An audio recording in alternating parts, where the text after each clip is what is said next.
তোমার ভূমিকাটা ঠিক কি হতে চলেছে? আজ্ঞে হ্যাঁ মহারাজ, যথাযথ ভূমিকা আমি পালন করব, নাহি রেখে লাজ। বেশ, তাহলে শেষ করছি আজকের মতো সভার পাটাপাট। মহারাজ, আজকে তো আমাদের সবার 3 জন আসলোই না, তাই কালকে আবার আপনাকে নতুন করে এই ব্যাপারটা তাদেরকে বোঝাতে হবে। সেইটাই তো কথা, আজ একসাথে গোপাল, মন্ত্রী, বিজ্ঞানী কেন যে এলো না সেটাই তো বুঝলাম না। মহারাজ আসবো? এ কি এখন? আসলে মহারাজ, মহারাজ আসবো। এ কি গোপাল, তুমি এখন এসে কি করবে? তাছাড়া ঢেকুর তুলতে তুলতে ঢুকছো, রঙ্গ করছো নাকি? ক্ষমা করবেন মহারাজ, আসলে গিন্নি এত ভালো আজ ওই কচি পাঁঠার ঝোল রেঁধেছিল না যে 5 হাঁড়ি ভাত খেয়ে ঘুমিয়েই পড়েছিলাম মহারাজ। মন্ত্রী, তোমার আসতে দেরি হয়েছে কেন? মহারাজ গিন্নি নেই, নিজের হাতে রাঁধতে গিয়ে সে এক লেজে গোবরে অবস্থা। রাঁধতে না জানলে উনুন বাঁকা, তাই খাবেই ছ্যাঁকা। ইস, গিন্নিটা যদি থাকতো। শোনো, বলে দিচ্ছি দুজনকেই, এইসব ফালতু অজুহাতে সভা কামাই করলে বা দেরি করে আসলে পরের দিন থেকে আর ঢুকতেই দেব না। ক্ষমা করবেন মহারাজ। মহারাজ।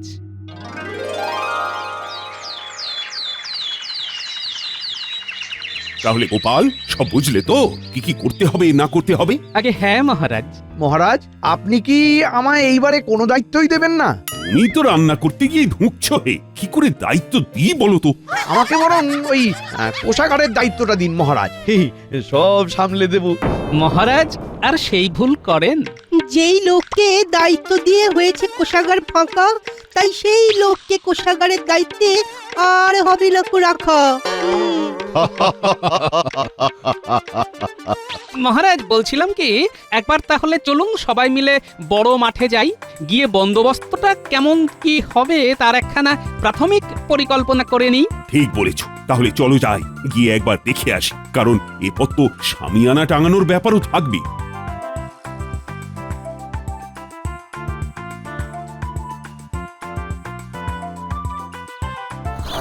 তাহলে মহারাজ আপনি মাঠের একদম উত্তর থেকে দক্ষিণ প্রান্ত বরাবর শামিয়ানা টাঙানোর মত দিচ্ছেন তো? হ্যাঁ হ্যাঁ, তুমি আমায় যে যে যুক্তি দিলে তাতে তো আর এই ব্যাপারে আপত্তি থাকার কোনো কথা নয়। মহারাজ এইবারে তাহলে আপনি কোষাধ্যক্ষ কে হবে ঠিক করে ফেলুন, কারণ আমাকেও তো আস্তে আস্তে তাকে হিসেবপাতি বুঝিয়ে কাজগুলো করার জন্য মোহর নিতে হবে। হ্যাঁ হ্যাঁ, আমি ভেবেছি এইবারে কোষাধ্যক্ষ করব বিজ্ঞানীকে। অতি উত্তম প্রস্তাব। সভাতে 2 দিন ধরে বিনা খবরে সে আসছে না, এমন কোন দায়িত্বজ্ঞানহীন লোককে কিভাবে কোষাগার সামলানোর ভার দিচ্ছেন মহারাজ? এ আমি বুঝবো, তোমাকে বেশি। আহা, এই কে রে, কে রে, এই কে রে, হ্যাঁ কে? আগে আমি। কি বিজ্ঞানী? বিজ্ঞানী, তুমি কোথায়? দেখতে পাচ্ছি না বন্ধু, একটু দেখা দাও হে। কি হে বিজ্ঞানী, তোমায় দেখা যাচ্ছে না পরিষ্কার, তবে কি তুমি করলে নতুন কোনো আবিষ্কার? এক্ষুনি আমি দিচ্ছি দেখা, তবে এই ব্যাপারে রাজসভায় গিয়ে বলবো সব কথা। হ্যাঁ, তাহলে সবাই চলো, রাজসভায় যাই। কি বলছো হে বিজ্ঞানী, তুমি তো এক যুগান্তকারী আবিষ্কার করেছো হে। যুগান্তকারী কিনা জানি না, তবে মহারাজ আপনি যদি এই তরল ওষুধ ঠিক গুনে গুনে 4 ফোঁটা মুখে দেন, তাহলেই দেখবেন ঠিক টানা 15 মিনিট আপনি অদৃশ্য হয়ে গেছেন। মানে আপনাকে কেউ দেখতে পাচ্ছে না, অথচ আপনি সবাইকে দেখতে পাচ্ছেন। হ্যাঁ মহারাজ সাধে কি আর বলি, বিজ্ঞানী আমাদের রাজ্যের গর্ব। মহারাজ, ধরুন অতর্কিতে হুট করেই আমাদের রাজ্যে কোনো শত্রু ঢুকে আপনাকে ঘায়েল করতে আসলো, তখন আপনি এই ওষুধটা খেয়ে তাকে জব্দ করতে পারবেন। হ্যাঁ। আচ্ছা বিজ্ঞানী, অনেক সময় তো 15 মিনিটের বেশি অদৃশ্য হয়ে থাকার প্রয়োজন পড়তে পারে, তখন? আমি আসলে এই ওষুধটা শুধুমাত্র পরীক্ষা করার জন্য খুব অল্প পরিমাণেই বানিয়েছি, তাই আপাতত এর সময়সীমা 15 মিনিট রয়েছে। তবে আগামী কয়েক মাসের মধ্যেই এই ওষুধের জেরে অদৃশ্য থাকার স্থায়িত্ব সময় আরও খানিকক্ষণ বাড়াতে পারবো বলেই আশা করি। তাহলে আমার জন্য এই ওষুধটা একটু এনেছো তো বিজ্ঞানী? হ্যাঁ, এই নিন। মহারাজ সাবধানের মান নেই, আপনি এই ওষুধটা একদম রাজ সিন্ধুকে তুলে রাখবেন, কেমন? কিন্তু মহারাজ আপনি বিজ্ঞানীকে কিচ্ছু বলবেন না? আমায় যে বিনা কারণে তখন ফেলে দিল। না, বিনা কারণে মোটেও ফেলিনি। আপনি কিছু না জেনে বুঝেই আমার নামে নিন্দা করছিলেন, তাই ফেলেছি। মহারাজ তোমাকে ছেড়ে দিলেও আমি কিন্তু তোমায় ছাড়বো না বিজ্ঞানী। আহ মন্ত্রী, মন্ত্রীর গলায় খুব উগড়ে বেরোচ্ছে, আবার কিছু বদ মতলব না করে।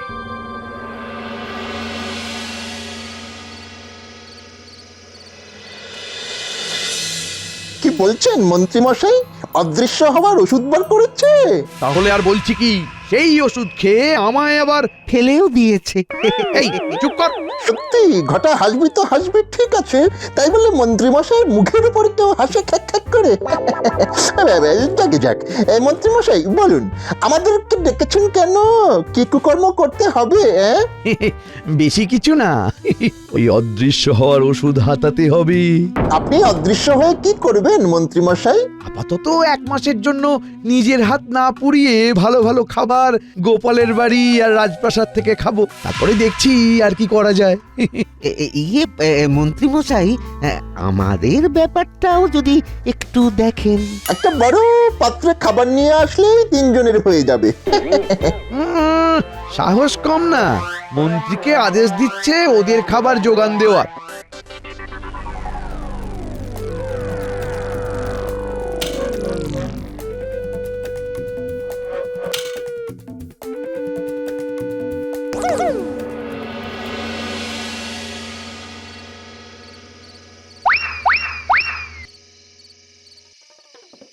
কি হলো গো, এত দেরি হলো যে?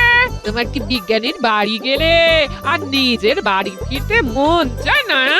আরে বিজ্ঞানীর থেকে অনেক নতুন কিছু জানতে পারি বুঝলে, সেই যে একখানা ওষুধ আবিষ্কার করেছে না গিন্নি। বলছি অনেক রাত হলো, এখন আগে খেয়ে নাও, তারপর আবিষ্কারের কথা না হয় কাল সকালে বলো। আজ কি রেঁধেছো গিন্নি? গরম গরম লুচি ভাজবো, আর তার সাথে ঝাল ঝাল ফুলকপির তরকারি, বেগুন ভাজা আছে। যাই ছটপট করে তাহলে হাত পা ধুয়ে আসি, তুমি ভাজতে শুরু করো, আমি 10 মিনিটেই আসছি। তাড়াতাড়ি করে পুরো ফুলকপির তরকারি, বেগুন ভাজার গামলা আর যে কটা লুচি ভাজা হবে নিয়ে চলে আয়। নে নে নে বটা ঘটা, ওষুধ খা ওষুধ খা।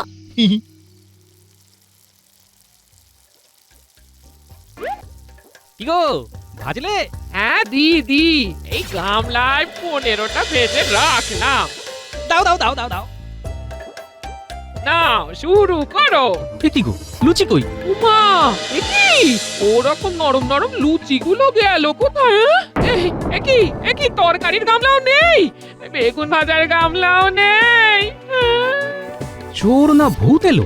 দাঁড়াও দাঁড়াও দাঁড়াও, বাড়ির আশপাশটা একবার চক্কর মেরে আসি।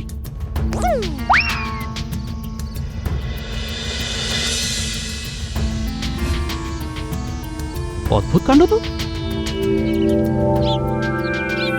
রানী রানী, বলুন মহারাজ। আমি খেতে বসে দেখছি আমার পাতে পোলাওয়ের বদলে সাদা ভাত আর 1 টুকরো খাসির মাংস রাখা হয়েছে। এসব কি? কৃষ্ণনগরের মহারাজ কি এইরকম খায়? ছি ছি ছি, এ কি অপমান! অপরাধ নেবেন না মহারাজ, আমি এক্ষুনি রান্নার ঠাকুরের সাথে কথা বলে আসছি মহারাজ। কি দুঃসাহস তার, আমায় করে অপমান! নেব আজই তার গর্দান। আহা মহারাজ, তার কোনো দোষ নেই, সে আপনার জন্য পোলাও আর অনেকটা খাসির মাংস রেঁধে স্নানাগারে গিয়েছিল। এসে খাবার প্রস্তুত করতে গিয়ে দেখে পোলাওয়ের পাত্র উধাও, আর একটি মাত্র খাসির মাংসের টুকরো ছাড়া আর সব টুকরো কে যেন নিয়ে চলে গেছে। অগত্যা মানে কি বলছো? মহারাজ, যা বলছি একদম সঠিক, আমি নিজের চোখে দেখে এলাম, ঠাকুর মিথ্যে বলেননি মহারাজ। এমন দিনে দুপুরে খাবার ডাকাতি করে নিয়ে চলে গেল? আশা করি দিনের বেলা কোনো ভৌতিক কাণ্ড হবে না।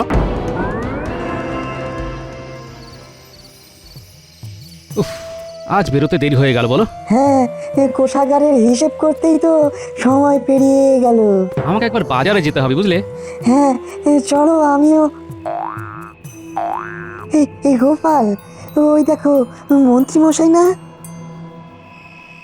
কি ব্যাপার, এখনো বাড়ি যায়নি কেন? হেসেলের দিকেই বা কি করছে? কি জানি কি যে সব সময় মতলব করে। মনে হয় সেই রাজসভার কাজ শেষ হওয়ার পর থেকে এই 2 ঘন্টা ধরে এই চত্বরেই ঘুরপাক খাচ্ছে। হ্যাঁ, যা বলেছো। যাকে চলো আমরা এগোই।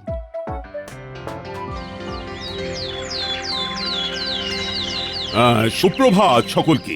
সভা শুরুতেই আমি আজ সেনাপতিকে কিছু প্রশ্ন করতে চাই। আগে বলুন মহারাজ। সেনাপতি, তোমার হাতে রাজ্যের সুরক্ষার ভার দেওয়া সত্ত্বেও চুরি হচ্ছে কেন? তবে কি তোমার সেনারা সব ঘুমোয়, কাজে ফাঁকি দেয়? আগে মহারাজ, চুরি এসব কি বলছেন? কই, আমার কাছে তো কোনো খবর নেই। বিগত 2 দিন ধরে আমার হেসেল থেকে ভালো মন্দ খাবার চুরি হয়ে যাচ্ছে। প্রথম দিন আমি আর কিছু বলিনি, কিন্তু আজ আর না বলে পারলাম না, কারণ গতকালকেও আমার হেসেল থেকে খাবার চুরি হয়ে গিয়েছে। কি? আপনি এখনো খাবার চুরিতেই আটকে রয়েছেন মহারাজ? মহারাজের বাড়িতেও খাবার চুরি হয়েছে, আবার সেই দিন আমার বাড়িতেও হয়েছে। এদিকে গতকাল মন্ত্রীকেও হেসেলের ওখানে ঘোরাঘুরি করতে দেখলাম। তবে কি না, একবার বিজ্ঞানীর সাথে ব্যাপারটা নিয়ে বসতে হবে। মন বলছে তুমি ঠিক অনুমান করছো গোপাল, যে তোমার বাড়িতে আর মহারাজের প্রাসাদে ওই মন্ত্রীমশাই আমার আবিষ্কার করা ওষুধ খেয়ে খাবার চুরি করেছে। হ্যাঁ, তার কারণ হলো, প্রথম কথা আমরা দুজনেই তাকে মহারাজের হেসেলের দিকটা দেখেছি। দ্বিতীয় কথা হলো, ওনার গিন্নি এখন নেই, তাই নিজের হাতে রেঁধে খাওয়ার থেকে অদৃশ্য হয়ে খাবার খাওয়া ঢের ভালো। এখন দেখতে হবে মহারাজের সিন্ধুকে অদৃশ্য হওয়ার ওষুধটা আছে না চুরি গেছে। যদি চুরি যায় তাহলে বুঝতে হবে তোমার অনুমান ঠিক, আর যদি না চুরি যায় তাহলে বুঝতে হবে এর পিছনে অন্য কোনো রহস্য আছে। কাল সকালেই যাব সিন্ধুক পরীক্ষা করতে। এখন আসি হে।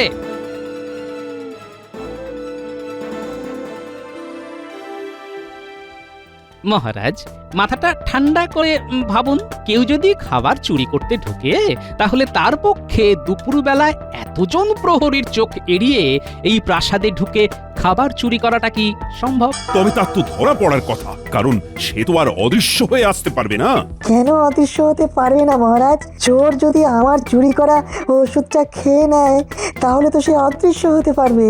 আর 15 মিনিট খাবার চুরি করার জন্য যথেষ্ট সময় মহারাজ।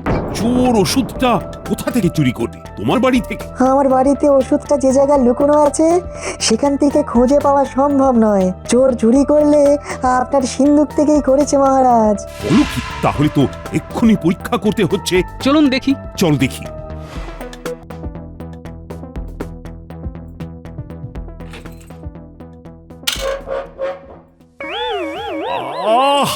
সিন্ধুকে ওষুধ নেই। সিন্ধুক থেকে সত্যি ওষুধ চুরি গেল। মহারাজ, আপনি চিন্তা করবেন না, আমরা এই কুকীর্তি যে করেছে তাকে ঠিকই ধরবো। শুধু আপনি এই কথাটা এখন 5 কান করবেন না। আমরা আসছি মহারাজ।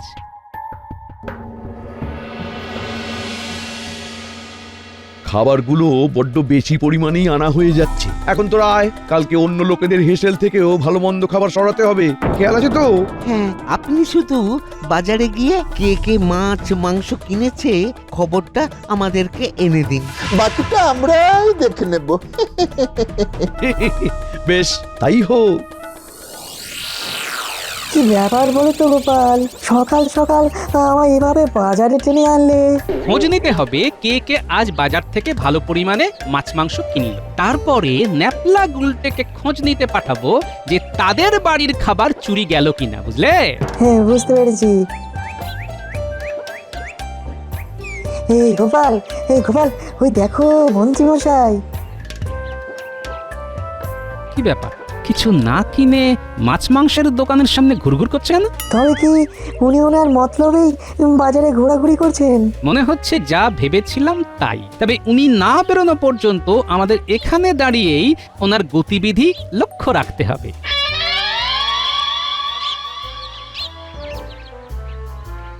দাদু, ও দাদু, কি ব্যাপার দাদু? ভর দুপুর বেলা ডেকে পাঠালে যে? ওরে, তোদের দাদু কি আর এমনি এমনি তোদেরকে ডেকে পাঠায়?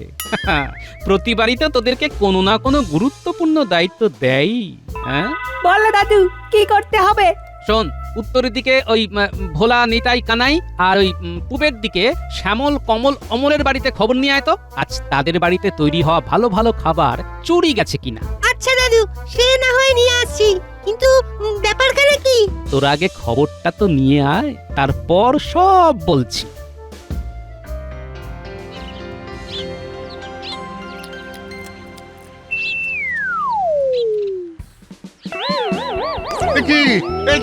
কি আমার রুই মাছের কালিয়ার গামলা যে হাওয়ায় ভেসে গেল। আমার 2 কেজি পাঁঠার মাংস শূন্যে উড়ে কই চলে যাচ্ছে। হায় হায় হায়, আমার ইলিশ মাছ গ্রামে খাবার খেয়ে ভূত এসেছে। উল্টে এ কি দেখছি রে?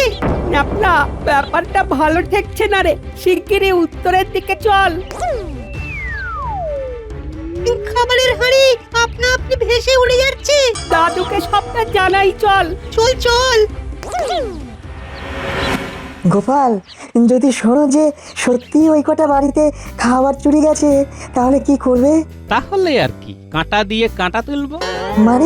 মানে তোমার অদৃশ্যের ওষুধ খেয়ে চোরদের খাবারের লোভ দেখিয়ে হাতে নাতে ধরবো। দাদু দাদু, ও দাদু দাদু, এসে গেছে, এই খবর এসে গেছে। দাদু, নিজের চোখে দেখে এলাম যে পূবের ওই 3 বাড়িতে মাছ শূন্যে উড়ে যাচ্ছে। আর ওই উত্তরের বাড়িতেও খাবার চুরি গেছে।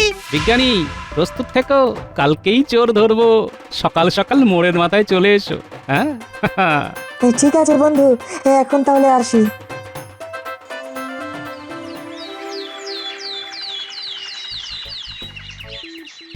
কি গো গোপাল, কি করবে কিছুই তো বলছো না।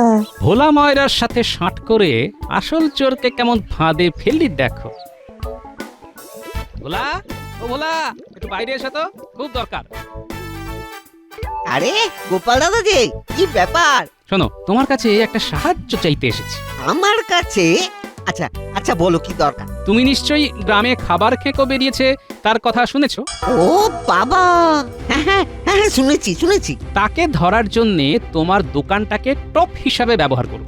দেখো ভোলা, রাজ্যের ভালোর জন্য তুই কিন্তু অরাজি হও না। কি করতে হবে বলুন।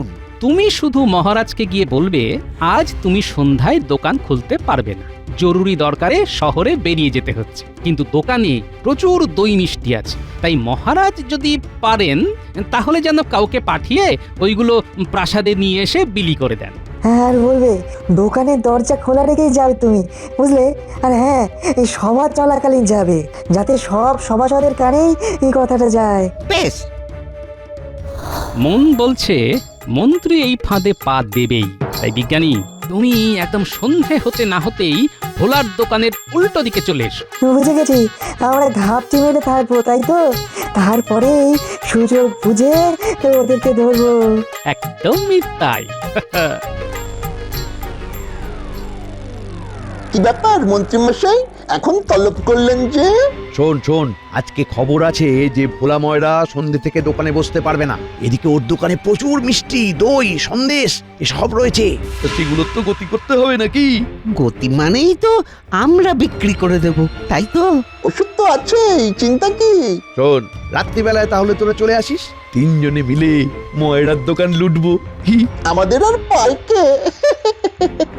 এখন আসি।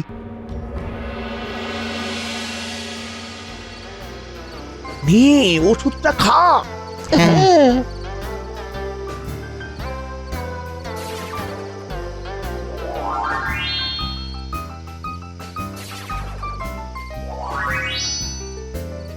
বিজ্ঞানী বাইরে থেকে শিকল তুলে দেবো, বুঝলে? আরে ন্যাপলা ঘুরকে, তোরা মহারাজকে ডাকতে চলে যাবি। আমরা চাই উনি নিজে এসে দেখুক এইসব কুকিরদের মূলে আসলে কে আছে। দইয়ের হাঁড়িগুলো আগে সরাতে হবে। এই ঘটা, এক্ষুনি মিষ্টি খেতে বসিস না। তোদের শুধু খাই, নে। এই কে রে? দয়া করে বাইরে থেকে দরজা খোলো। সব মন্ত্রী মশাইয়ের দোষ। আমরা নিমিত্ত মাত্র। অদৃশ্য হয়ে চুরি করার ফল পান এবার হাতে নাতে। বাইরে থেকে দরজা খোলো। এই কৃষ্ণনগরের খাবার খেয়ে ধরা পড়লে তাহলে। দয়া করে বাইরে থেকে দরজা খোলো। কে কৃষ্ণনগরের খাবার খেকো আর ওষুধ চোর শুনি? দরজা খুলেই দেখুন না মহারাজ। আমরা কথা দিয়েছিলাম না মহারাজ, চোরকে ঠিক ধরবই, ধরেছি। এবারে আপনি বুঝে নিন। দয়া করে দরজা খোলো গোপাল, আর করব না। কি মন্ত্রীর গলা না? আবার মন্ত্রী এসবের মূলে ছিল? হ্যাঁ মহারাজ, আর তার সাথে বটা বটা ঘটাও ঘটাও আছে। আছে। এই পেয়াদাকে খবর দাও, ওদের 3 জনকে নিয়ে গিয়ে গারদে ভরে দিক, আর 3 বেলা শুধু জল দিক। মন্ত্রীর এত খাওয়ার লোভ তো একদিনে খেয়েছো প্রচুর, এখন এই কটা দিন শুধু জল খাক। ছেড়ে দিন মহারাজ, ছেড়ে দিন। মন্ত্রীমশাইকে ধরে রাখুন, আমাদের ছেড়ে দিন। আমরা নিমিত্ত মাত্র,